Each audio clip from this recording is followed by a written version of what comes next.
திருமண முயற்சிகள்ல அதிகப்படியாக ஒரு துரித சூழ்நிலையை எடுக்காமல் கொஞ்சம் நிதானமாக ஒரு கவனத்தோட நீங்க முடிவை எடுத்தீங்க அப்படின்னா இந்த ரிஷப ராசி என்பர்களுக்கு 8ஆம் இடத்திற்கு செவ்வாய் போயாச்சு அப்படின்னாலே பாத்தீங்கன்னா உங்களுடைய கலத்திர காரகம் அப்படின்னு சொல்லக்கூடிய அந்த உறவுகள்னால நிறைய ஒரு வம்பு வழக்குகளை சந்திக்கிறதுக்கும் அடுத்து பாத்தீங்கன்னா இந்த ரிஷபராசி என்பர்களுக்கு உங்களுடைய 2ஆம் இடத்தை அந்த செவ்வாய் பார்வையிடுகிறார்.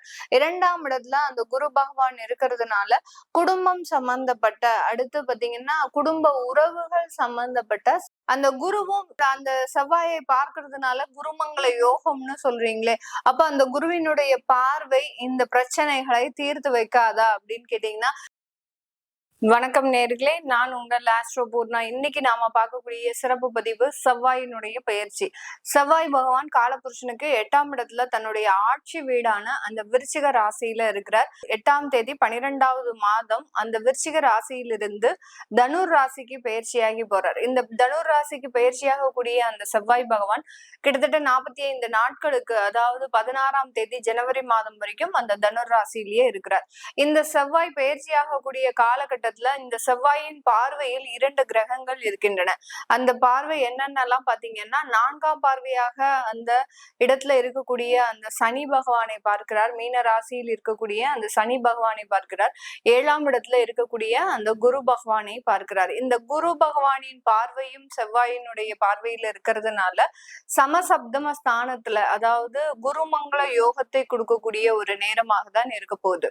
அதே சமயம் இந்த சனியினுடைய பார்வையும் 10ஆம் பார்வையாக இந்த செவ்வாய் மீது படுறதுனால இந்த காலகட்டம் செவ்வாய் சனி சேர்க்கை அப்படின்றது பலமாக இருந்து ஒவ்வொரு ராசி என்பர்களுக்கும் என்ன மாதிரியான கோச்சார நிலவரப்படி பலன்களை கொடுக்க போகுது அப்படின்றத இந்த பதிவுல நம்ம தெளிவா பார்க்கலாம். இந்த சேனல்ல முதன்முறையா பாக்குறீங்க அப்படின்னா சப்ஸ்கிரைப் பண்ணிக்கோங்க. பெல் பட்டன்ல ஆல் ஆப்ஷன் சூஸ் பண்ணீங்கன்னா உங்களுக்கு என்னுடைய அடுத்தடுத்த பதிவுகள் நோட்டிபிகேஷனா வந்துட்டு இருக்கும். ரிஷப ராசி என்பர்களுக்கு வரக்கூடிய 45 நாட்கள்ல அந்த செவ்வாய் பகவான் 8ஆம் இடத்துல சஞ்சரிக்க போறார். அஷ்டமஸ்தானத்துல சஞ்சரிக்க போறார். அஷ்டமஸ்தானம்ன்றது மிகப்பெரிய ஒரு பிரச்சனைகளையும் அடுத்து பாத்தீங்கன்னா தேவையில்லாத கடன் தொந்தரவுகளையும் கொடுக்கக்கூடிய ஒரு அமைப்பாக தான் இருக்கும்.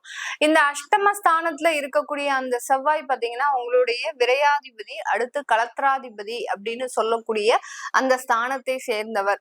அதனால அந்த கலத்திராதிபதி 8ஆம் இடத்திற்கு பயிற்சியாகி போறதுனால இந்த காலகட்டம் அந்த திருமணங்கள் ஏற்பாடு பண்றதுல சில தடைகள் இந்த ரிஷபராசி என்பர்களுக்கு வரும்.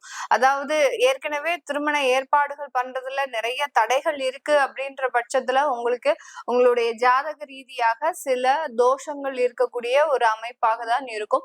அப்படி இருந்தும் ஏதோ ஒரு தடைகள் இருக்கு அப்படின்றவங்களுக்கு இந்த காலகட்டமும் உங்களுக்கு அந்த செவ்வாயினுடைய பெயர்ச்சி அந்த திருமண ஏற்பாடுகள்ல சில தடைகளை கொடுக்கறதுக்கு உண்டான ஒரு அமைப்பாக தான் இருக்கு.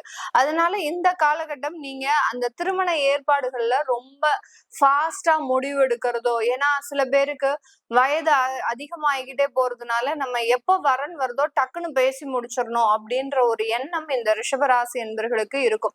அதனால அந்த திருமண முயற்சிகள்ல அதிகப்படியாக ஒரு துரித சூழ்நிலையை எடுக்காமல் கொஞ்சம் நிதானமாக ஒரு கவனத்தோட நீங்க முடிவை எடுத்தீங்க அப்படின்னா இந்த ரிஷபராசி என்பர்களுக்கு சில பிரச்சனைகளை தவிர்க்கக்கூடிய ஒரு காலகட்டமாக இருக்கும். ஏன்னா 8ஆம் இடத்திற்கு செவ்வாய் போயாச்சு அப்படின்னாலே பாத்தீங்கன்னா உங்களுடைய கலத்திர காரகம் அப்படின்னு சொல்லக்கூடிய அந்த உறவுகள்னால நிறைய ஒரு வம்பு வழக்குகளை சந்திக்கிறதுக்கும் அடுத்து பாத்தீங்கன்னா அவர்களினுடைய பேச்சு உங்களை மிக பெரிய அளவுல மனநிலையை பாதிப்பதற்கும் உண்டான ஒரு நேரமாக இருக்கும். இந்த இடத்துல போய் நம்ம புதுசா ஒரு திருமணம் பண்ணணும் அப்படின்னா பாத்தீங்கன்னா போற இடமே உங்களுக்கு மிகப்பெரிய ஒரு பிரச்சனையை கொடுக்கக்கூடிய ஒரு அமைப்பாக இருக்கும். இல்ல அந்த இடத்துல பாத்தீங்கன்னா உங்களுக்கு அவமானங்கள் அதிகப்படியாக நடக்கக்கூடிய ஒரு நேரமாக இருக்கும். அதனால இந்த மாதிரியான நேரம் இருக்கு அப்படின்னு நம்ம தெரிஞ்சும் கூட அந்த இடத்துல போய் விழறது உங்களுடைய ஜாதக ரீதியான ஒரு கெடுதலான தசாபுத்தியின் மூலமாக கிடைக்கக்கூடிய ஒரு அமைப்பாக இருக்கும். அதனால இந்த திருமண ஏற்பாடுகள்ல கொஞ்சம் ஒரு ஸ்லோவான சூழ்நிலையை கையாண்டுட்டீங்க அப்படின்னா ரிஷபராசி ராசி என்பவர்களுக்கு பெருமளவு ஒரு மாற்றங்கள் இருக்காது. அதே காலகட்டம் இந்த ரிஷப ராசி என்பவர்களுக்கு உங்களுடைய 2ஆம் இடத்தை அந்த செவ்வாய் பார்வையிடுகிறார். 2ஆம் இடத்துல அந்த குரு பகவான் இருக்கிறதுனால குடும்பம் சம்பந்தப்பட்ட, அடுத்து பாத்தீங்கன்னா குடும்ப உறவுகள் சம்பந்தப்பட்ட சில பிரச்சனைகள் ஏற்படக்கூடிய ஒரு நேரமாக இருக்கும். மேடம், ஏன் மேடம் ரிஷபராசி என்பவர்களுக்கு கெடுதலா சொல்லாதீங்க, தயவு செய்து நீங்க நல்ல பலன் சொல்லாட்டிலும் பரவாயில்ல, கெடுபலன்கள் தயவு செய்து சொல்லாதீங்க அப்படின்ற பேரு நிறைய பேர் இருக்கிறாங்க. ஏன்னா அவர்களுக்கு எப்போதுமே பாசிட்டிவாவே சொல்லி சொல்லி கேள்விப்பட்டு அந்த மனநிலைகள் கெடுதலான பலனை உள்வாங்கிறதுக்கு ஒரு ஒத்து போகாத ஒரு மனநிலையில தான் இந்த ரிஷபராசி என்பர்கள். ஏன்னா ரிஷபராசி என்பர்கள் எப்போதுமே ஒரு பாசிட்டிவான மைண்ட் இருக்கக்கூடியவர்கள் தான். அவங்கள சொல்லி தப்பு கிடையாது. இவங்களுடைய கேரக்டரே பாத்தீங்கன்னா எதையுமே பாசிட்டிவா எடுத்து செல்லக்கூடிய ஒரு நபர்களாக தான் இருப்பாங்க. இப்ப நம்ம அந்த மாதிரியான நெகட்டிவான ஒரு பலன்கள் சொல்லும் போது அவங்களுக்கு ஒரு வெறுப்புகள் அப்படின்றது இருக்கும். ஏன் அந்த மாதிரியான ஒரு வெறுப்புகள் அப்படின்னு கேட்டீங்கன்னா, கிட்டத்தட்ட ஒரு 2 வருடங்களுக்கு மேலாக அந்த குடும்ப உறவுகள்னால நிறைய ஒரு ஏமாற்றத்தை சந்தித்த ஒரு நபர்கள் அப்படின்னா இந்த ரிஷப ராசி என்பர்கள் தான். எப்போ அந்த குரு பகவான் ஜென்ம குருவாக இருந்து இவர்களுக்கு சில வேலைகளை செஞ்சாரோ அதிலிருந்தே இவர்களுக்கு அந்த குடும்பத்தின் மேல இருக்கக்கூடிய அந்த பற்றுதல்கள், ஒரு பாசம் அப்படின்றது அறவே இல்லாம போச்சு. அவங்க ஏற்கனவே எல்லாத்தையும் செஞ்சு வச்சுட்டு போயிட்டாங்க, நீங்க திரும்ப திரும்ப அரைச்ச மாவையே அரைக்க கூடாது அப்படின்னு சொல்றதுக்காக அந்த மாதிரியான சில எண்ணங்கள் இருக்கும். ஆனாலும் நம்ம எதற்காக சொல்றோம் அப்படின்னு கேட்டீங்கன்னா, ஜோதிட ரீதியாக சில பலன்கள் அப்படியே அக்யூரேட்டா நடக்கும். அது எந்த விதத்திலையும் யாராலையும் மாற்றவே முடியாது. அந்த மாற்றணும் நம்ம நினைக்கும் போது நம்ம அங்க முட்டாளாக்கப்படக்கூடிய ஒரு அமைப்புலதான் இருப்போம். அதனால 2ஆம் இடத்துல இருக்கக்கூடிய அந்த குரு பகவானை அந்த செவ்வாய் பார்வையிடுறதுனால அந்த குடும்பத்துல சில தேவையில்லாத குழப்பங்கள், ஏற்கனவே இருந்த பிரச்சனைகள் மீண்டும் தீவிரம் அடையறதுக்கு உண்டான ஒரு நேரமாக இருக்கும். இந்த இடத்துல எல்லாருக்குமே ஒரு கேள்வி வரலாம், அந்த குருவும் அந்த செவ்வாயை பார்க்கறதுனால குருமங்கள யோகம்னு சொல்றீங்களே, அப்ப அந்த குருவினுடைய பார்வை இந்த பிரச்சனைகளை தீர்த்து வைக்காதா அப்படின்னு கேட்டீங்கன்னா, கண்டிப்பாக தீர்த்து வைக்கும். எந்த காலகட்டத்துல தீர்த்து வைக்கும் அப்படின்னு கேட்டீங்கன்னா, உங்களுடைய திசா புத்திகள் நல்லா இருக்கக்கூடிய பட்சத்துல கண்டிப்பாக இந்த பிரச்சனைகள் ஒரு முடிவுக்கு வரக்கூடிய ஒரு நேரம். இப்ப ஒரு விவாகரத்து வழக்குகளே நீங்க பதிவு பண்ணி இருக்கிறீங்க அப்படின்ற பட்சத்துல கண்டிப்பாக இந்த காலகட்டம் அந்த விவாகரத்துக்கு உண்டான ஒரு தீர்வுகளும் ஒரு தீர்ப்புகளும் வரக்கூடிய ஒரு நேரமாக இருக்கும். இல்ல குடும்ப உறுப்பினர்கள் எல்லாருமா சேர்ந்து அந்த திருமணத்துல இருந்த பிரச்சனைகளை, அந்த உறவுகள் மீது இருக்கக்கூடிய பிரச்சனைகளை ஒருத்தர் வந்து பஞ்சாயத்து பண்ணி அதற்கு தீர்க்கக்கூடிய ஒரு நேரமாக தான் அந்த குருவினுடைய பார்வை மிகவும் ஒரு அமைப்பை கொடுக்கறதுக்கு உண்டான ஒரு நேரமாக இருக்க போகுது. இந்த ரிஷப ராசி என்பர்கள் இவர்கள் செய்யாத தவறுக்கு அலுவலகத்துல பிரச்சனையை அனுபவிச்சுட்டு இருக்கிறாங்க. யாரோ செஞ்சு வச்ச தப்பு பாத்தீங்கன்னா இன்னைக்கு நாங்க அதை அனுபவிச்சுட்டு இருக்கிறோம் அப்படின்னு சொல்லக்கூடிய அளவிற்கு இந்த ரிஷபராசி என்பர்கள் நிறைய தேவையில்லாத பிரச்சனைகள்ல மாற்றிடுவாங்க.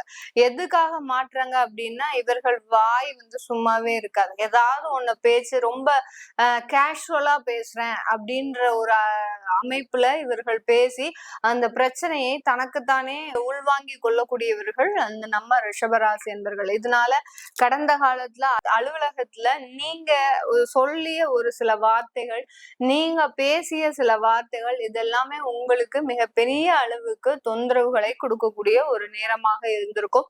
இந்த காலகட்டம் அதற்குண்டான சில மாற்றங்களும் ஏற்படுவதற்குண்டான ஒரு நேரம். அது நல்ல மாற்றங்களா கெட்ட மாற்றங்களான்றது உங்களுடைய செவ்வாய் இருக்கக்கூடிய ஒரு ஸ்தானத்தை பொறுத்துதான். ஏன்னா செவ்வாய் 8ஆம் இடத்துல இருக்கிறதுனால கொஞ்சம் இடமாற்றங்கள் அமைவதற்குண்டான ஒரு நேரம். உங்கள் டிபார்ட்மெண்ட்ல இருந்து வேற இடத்திற்கு மாத்திருவாங்க. எந்த காரணமோ எந்த ஒரு விதமான பனிஷ்மெண்டோ இல்லாம சைலண்டா உங்களை தூக்கி வேற இடத்துக்கு மாத்திருவாங்க. அப்பவே இருந்து நீங்க புரிஞ்சுக்கணும், நமக்கு ஏதோ ஒரு தேவையில்லாத ஒரு தவறுகள் நடந்திருக்கு அப்படின்றத மௌனமாக நீங்க ஒப்புக்கொண்டுட்டீங்க அப்படின்னா மிகப்பெரிய அளவுக்கு தொந்தரவுகள் இருக்காது. அடுத்து இந்த 8ஆம் இடத்துல இருந்து செவ்வாய் பகவான் சும்மா இல்லாம என்ன பண்றார், 11ஆம் இடத்துல இருக்கக்கூடிய அந்த சனியையும் பார்க்கிறார். அந்த 11ஆம் இடத்துல இருக்கக்கூடிய அந்த சனியும் 8ஆம் இடத்துல இருக்கக்கூடிய அந்த செவ்வாயை 10ஆம் பார்வையாக பார்க்கிறார். இதனால இந்த ரிஷபராசி என்பர்களுக்கு உற்பத்தி சம்பந்தப்பட்ட தொழிலில் தொழிலாளர்கள் மூலமாக சில பிரச்சனைகள் வருவதற்குண்டான ஒரு நேரம். கடந்த காலத்துல எல்லாம் பாத்தீங்கன்னா தொழிலாளர்கள் உங்களுக்கு ரொம்ப அந்யோன்யமாக ஒரு மிகுந்த நெருக்கத்துடன், தொழிலாளர்கள் வேறு கிடையாது, நாங்கள் வேறு கிடையாது அப்படின்ற மாதிரியாக ரொம்ப ஒரு பிணைப்போட இந்த ரிஷபராசி என்பர்கள் அவர்கள் கூட ரொம்ப ஒருங்கிணைந்து வேலை செஞ்சுட்டு இருப்பாங்க. ஆனா இந்த காலகட்டம் அவர்கள் வேறு நீங்க வேறு அப்படின்ற அளவுக்கு பிரித்து பார்க்கக்கூடிய ஒரு அமைப்பாக தான் இந்த ரிஷபராசி என்பர்களுக்கு அந்த உற்பத்தி சார்ந்த தொழில்ல தொழிலாளர்கள் சம்பந்தப்பட்ட சில பிரச்சனைகள் வரக்கூடும். அடுத்து பாத்தீங்கன்னா போராட்டங்கள், ஸ்ட்ரைக்ஸ் இதெல்லாமே வரக்கூடிய ஒரு நேரமா இருக்கும். பெரிய பெரிய அளவுல உற்பத்தி சார்ந்த ஒரு ஃபேக்டரி எல்லாம் வச்சிருக்கிறீங்க அப்படின்னா ரிஷபராசி என்பவர்களுக்கு இந்த 45 நாட்கள்ல அவர்கள் ஒரு யூனியன் சேர்த்து ஒரு போராட்டம் நடத்துவதற்குண்டான ஒரு அமைப்பாகவும், இந்த காலகட்டம் அவர்களினுடைய தேவைகளை நிறைவேற்றுவதற்குண்டான ஒரு அமைப்பாகவும் தான் இந்த செவ்வாயினுடைய பயிற்சி இந்த ரிஷபராசி என்பவர்களுக்கு இருக்க போகுது. இதனால இந்த காலகட்டம் அந்த உற்பத்தியின் அளவு குறையறதுனால லாபங்கள் பாதிக்கப்படும் ஒரு நேரமாகவும், அந்த லாபங்கள் பாதிக்கப்படுறதுனால சில பினான்சியலி ஸ்ட்ரென்த் குறையறதுக்கு உண்டான ஒரு நேரமாகவும் தான் இந்த ரிஷபராசி என்பவர்களுக்கு இருக்க போகுது. இது தவிர இந்த ரிஷபராசி என்பவர்களுக்கு இந்த காலகட்டம் உங்களுடைய அந்த வேலை இழப்புகள்ல இருந்து நீங்க வெளியில வருவதற்கும், வெளிநாட்டுல பார்க்கக்கூடிய வேலைகள் எல்லாருக்குமே உங்களுக்கு ஒரு நல்ல ஒரு மாற்றங்களை கூறுவதற்கும் உண்டான ஒரு நேரமாக தான் இருக்கும் இந்த காலகட்டம். இந்த ரிஷபராசி என்பர்கள் நீங்க வழிபட வேண்டிய தெய்வம், ஏன்னா 8ஆம் இடத்துல செவ்வாய் இருக்கிறதுனால கண்டிப்பாக நீங்க என்ன மாதிரியான தெய்வத்தை வழிபட்டா நல்லா இருக்கும் அப்படின்னு கேட்டீங்கன்னா முருகனை பிரார்த்தனை பண்ணுங்க. 8ஆம் இடத்துல இருக்கக்கூடிய அந்த செவ்வாய் 8ல இருக்கிறதுனால ஆறுமுகனை வழிபாடு பண்றது நல்லது. அடுத்து சூரசம்ஹார முருகனை வழிபாடு பண்றது நல்லது. அதாவது ஒரு சூரனை அழித்த முருகன் எப்படி ஒரு ஆக்ரோஷமா இருப்பாரோ அதே மாதிரி 6 முகம் படைத்த முருகன் எப்படி இருக்குமோ அந்த மாதிரியான ஒரு உக்ரமாக இருக்கக்கூடிய ஒரு தெய்வத்தை பிரார்த்தனை பண்றது இந்த ரிஷபராசி என்பவர்களுக்கு நல்ல ஒரு அமைப்பை கொடுக்கக்கூடிய ஒரு நேரமாக இருக்கும். அதனால இந்த ரிஷபராசி என்பவர்கள் நீங்க வழிபட வேண்டிய தெய்வம் அப்படின்னு கேட்டீங்கன்னா ரொம்ப சிம்பிளா திருச்செந்தூர் முருகனை வழிபாடு பண்றது ஒரு மிகப்பெரிய ஒரு மாற்றத்தை கொடுக்கக்கூடிய ஒரு அமைப்பாக தான் இருக்க போகுது. இது எல்லாமே நம்ம கோச்சார நிலவரப்படி பலன்களை கணிச்சு சொல்லியிருக்கிறோம். உங்களுடைய சுய ஜாதக தசாபுத்தி பலன்களை பார்க்கணும் விருப்பப்படுறவங்க கீழே இருக்கிற நம்பருக்கு வாட்ஸ்அப்ல அப்பாயின்மெண்ட் வாங்கிட்டு கன்சல்ட் பண்ணிக்கலாம். உங்களுடைய குழந்தைகளுக்கு ஜாதகம் எழுதணும், நியூமராலஜி படி பெயர் வைக்கணும்னு நினைக்கிறவங்களும் கீழே இருக்கிற நம்பருக்கு வாட்ஸ்அப்ல மெசேஜ் பண்ணுங்க. உங்களுக்கு உண்டான தகவல்கள் தெரிய வரும். உங்களிடமிருந்து விடைபெறுவது உங்கள் ஆஸ்ட்ரோ பூர்ணா. நன்றி, வணக்கம்.